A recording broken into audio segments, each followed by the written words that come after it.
You ask Tiger to solve. This deals with linear equations with one unknown. The final result is y equals -21/4. Let's solve it step by step. Simplify the expression. Expand the parentheses. Group like terms. Simplify the arithmetic.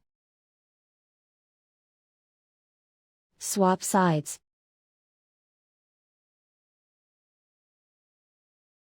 Isolate the y. Divide both sides by 4. Simplify the fraction. And so the final result is y equals -21/4.